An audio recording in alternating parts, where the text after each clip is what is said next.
One of the questions we had was from someone who says basically they're straight up nervous because they're on CentOS and didn't plan to do anything,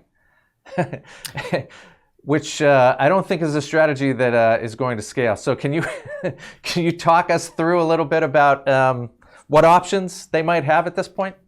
So I can say that they're not alone in being nervous. There's a lot of folks who put a lot of eggs in the CentOS basket.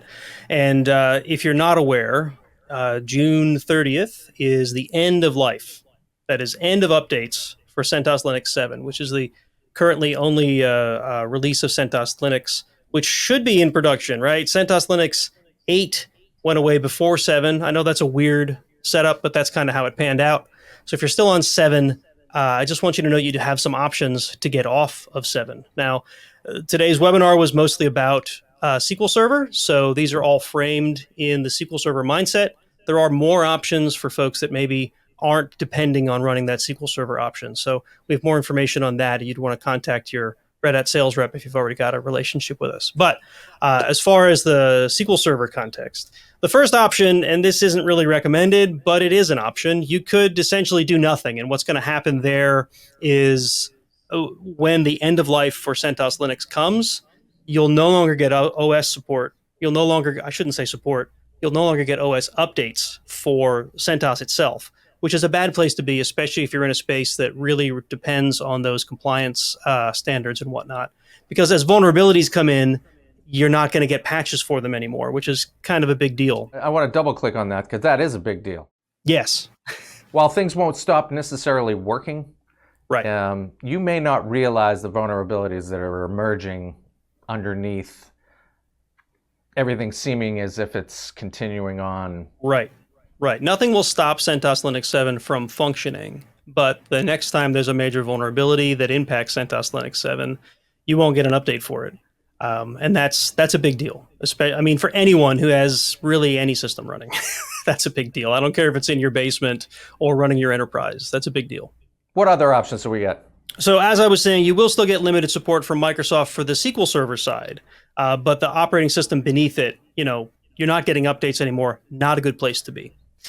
So the next option would be that you can migrate to any available supported platform that Microsoft supports for SQL Server, right? Obviously, at that point, you'd have to choose what platform that is. You'd have to plan a migration. And there's not like migration assistance from anybody, maybe from Microsoft support from an issue response standpoint, but that's about it, right? A third option would be that you can side-by-side migrate to RHEL 8 or RHEL 9, right? And this is actually one of the recommendations from Microsoft. With RHEL 8 and RHEL 9, there's actually improvements in the performance of SQL Server running on top of RHEL. So it's not just that you get to a supported operating system, but you also get performance improvements that come within the Linux kernel that don't exist in RHEL 7, but do exist in RHEL 8 and RHEL 9, right? So you actually get performance improvements simply by moving to the newer platform. The only caveat there is that you'll also have to do the incremental updates to SQL Server 2022, because that's what's supported on those platforms.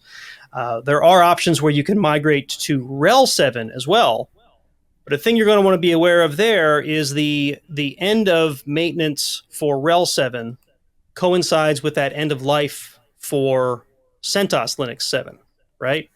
But for that, being on RHEL, we have a thing called the Extended Lifecycle Support add-on. So if you absolutely want to change as little as possible, you can move to a RHEL 7 system, buy that Extended Lifecycle Support, and then that'll buy you an extra 2 or 4 years, depending on which package you go with, to then figure out what your next step is, which could be RHEL 8 or 9. Yeah, and these are decisions that you should put some effort into because, truth of the matter is that they're, in some cases, it's kicking the can down the road. It's not necessarily a perpetual solution because, RHEL 8 is going to receive support until May 31st, 2029. So you need to think, what is the next? It may not be incremental, I guess, is what I'm thinking. Yeah. It may be worth taking kind of a quantum leap over. A lot of IT decisions are all about timetables. They're all about what resources can I commit to this right now to get me out of the fire, and then what resources can I commit later to really come up with a great solution, or can I afford to commit the resources now to fix this for the next decade, right? Which is really what you could get into if you get to the latest releases of RHEL 9. RHEL 9 doesn't have a decade left in its life cycle, but its whole life cycle is 10 years, right? We're at about the 5-year mark. No, 3-year mark on RHEL 9. Sorry about that. We're at the 5-year mark on RHEL 8. So you still have a whole bunch of roadway with RHEL 9. With RHEL 8, even though it's at the 5-year mark now, at the end of that 5 years, there's going to be another similar extended lifecycle support option, right? So you could get up to maybe 7 years. Or if we still have the 4-year option when that comes, you could get up to 9 years, right? So it's quite the runway. Well, so I'm curious, because you've been on the client side. I mean, how would you think about this? Let's take the red hat off for a second and just think about it as a client. You know, what would you be thinking about in terms of making that decision? So it would really come down to what kind of resources I have at my disposal. Is it just me? You know, am I on a very small team? In which case, the easiest option might be to simply move to a RHEL 7 system, get the same SQL Server engine running on it that I'm used to, and then migrate my workload over to it, and then plan a larger migration in the future. Because let's face it, that June 30th ain't that far away, right? Right. If I'm a small team, I might want to just do the simplest thing and buy myself some time. If I have the resource to throw at it, though, I think I would much rather get at a minimum to RHEL 8. And because there's some use cases where maybe RHEL 9 isn't supported in my environment yet, but if it is, that's where I'm going. I'm going to try to get as to the newest release as I can, because SQL Server itself is already certified on both RHEL 8 and 9. This was great, Nate. Thanks for all the advice and updates and solid information. And best of luck as you're helping folks get through what's happening immediately, but also best of luck for the rest of the year with everything that you're doing at Red Hat. Yeah, thanks for having me. If your business would like to be featured in a future event, contact us today.